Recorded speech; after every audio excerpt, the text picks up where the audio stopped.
The case shared today took place in Austin, Florida, USA.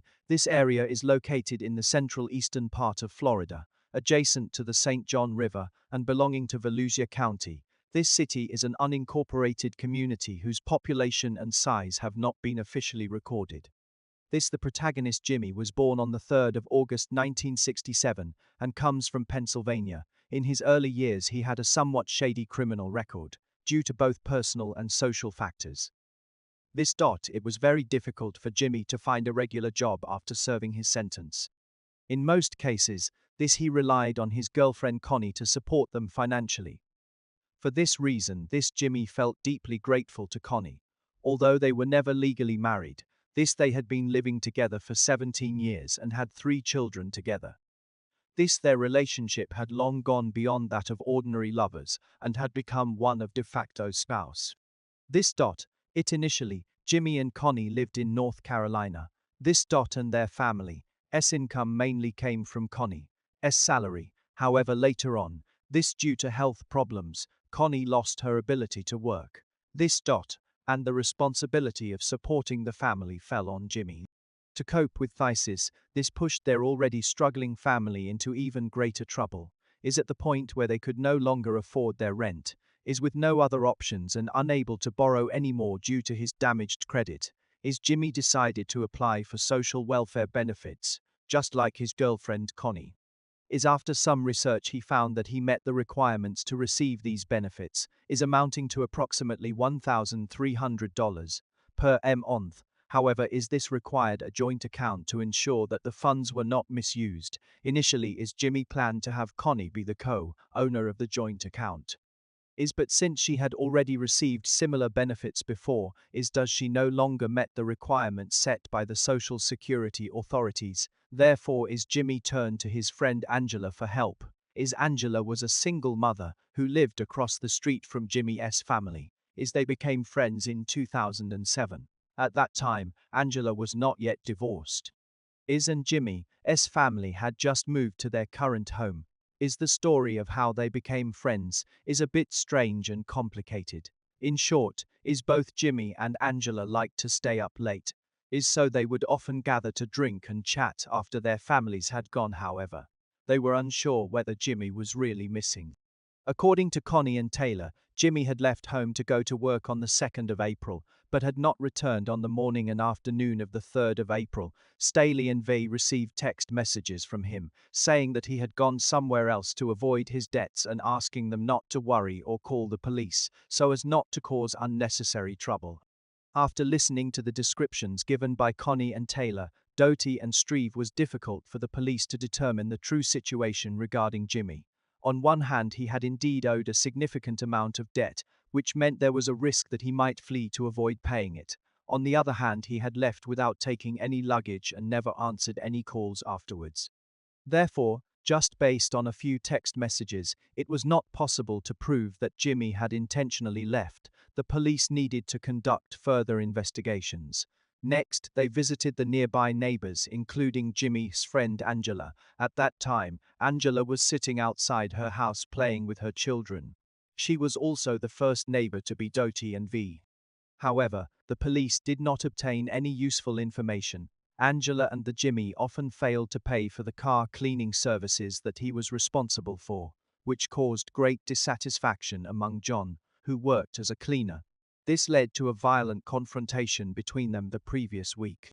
John, in a fit of anger, picked up a scraper and pressed it against Jimmy's neck. This incident was witnessed by their colleagues, which led to rumors that John had attempted to kill Jimmy. Nevertheless, John still denied any involvement in the case. To support his claims, John provided the police with a detailed account of his activities that night. Importantly, he said that he saw Jimmy get into a woman's car after work. The two seemed very familiar and seemed to be in a hurry to go somewhere. This information caught the police's attention because Jimmy's girlfriend Connie had not gone out that night, indicating that Jimmy still had close contact with another woman. Since this woman was the last person to see Jimmy, identifying her became a priority. The police applied for the necessary procedures to retrieve Jimmy's phone communication records. Soon his friend Angela came into their focus. The records showed that Jimmy had contacted Angela several times before disappearing and had sent so many rather ambiguous text messages.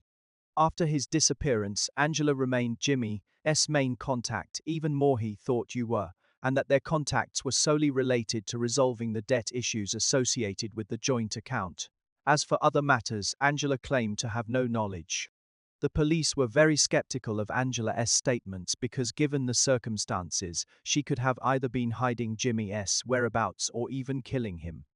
On one hand, they said their relationship was very close. They were both friends and had engaged in intimate activities.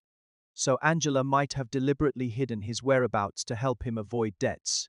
On the other hand, they said there were financial dealings between Angela and Jimmy. They had opened a joint account, and Jimmy needed it to receive a monthly welfare allowance of $1,300. While Angela also received a monthly fee of $100 for using the account. Therefore, it is also possible that Angela had killed Jimmy to steal the welfare allowance and create the illusion that he had disappeared. In light of these circumstances, the police decided to investigate Angela further. They first went to her residence to check for any signs of crime or to try to find Jimmy. However, as soon as they entered the house, they were shocked by what they saw. The room was filled with garbage, including excrement. The foul smell emitted was comparable to that and why she thought about committing suicide. Firstly, Angela was certainly under pressure from the police investigation, but more importantly, her mental health was poor. She suffered from hypothyroidism, a condition that can affect brain function, causing insomnia, anxiety, and even depression. Therefore, Angela's sudden confession was mainly due to these two factors. In fact, the police had anticipated this, but they did not expect that Jimmy would use such cruel methods. So, on the 12th of December, no, because he must have needed such a long time. I don't know. It might even have taken 4 months. Wow. But on the 12th of December, he exceeded the limit in his transactions. Every day he exceeded the monthly limit. He was constantly using other people's money for his own needs, never letting himself suffer any losses. Angela recounted many similar incidents. But the real reason that drove her to take drastic action was that Jimmy often overdrawn the joint account they had opened. Initially, Angela agreed to open the account just for the small benefits Jimmy promised her, but she didn't. She realized that it was actually a carefully designed trap. Once the joint account was opened, it became extremely difficult to close, especially if one party what he called borrowing was actually just a scam. Moreover, Angela had already been deceived into losing everything and didn't want to be used by Jimmy anymore. On the other hand, Angela's father was at that time in critical condition, which made Angela think that Jimmy completely lacked humanity. He was even willing to exploit someone who was about to die. All these factors combined led Angela to decide to take revenge. That night, Angela invited Jimmy to her home, pretending to discuss the loan. Then, while they were talking, she gave him a drink containing a sleeping pill. When the drug began to take effect, Angela pretended to agree to help with the loan and took him to his father's house. But in reality, they went to a cemetery. Angela claimed that she did this just to trick Jimmy and make him experience the feeling of being poor, worse after being deceived. However, Jimmy reacted extremely violently. After realizing he had been tricked, he tried to get up and strangled Angela. A struggle ensued inside the car, and in self-defense, Angela killed Jimmy. After the incident, Angela said she was very scared, but didn't want to call the police for fear of taking responsibility. So she decided to dispose of Jimmy's body. It was determined that Angela's actions were not self-defense, but premeditated murder. On the 5th of December 2014, 1 year after the incident, the case went to court. In the end, Angela was convicted of first-degree murder and several other charges and sentenced to life in prison, meaning without the possibility of parole.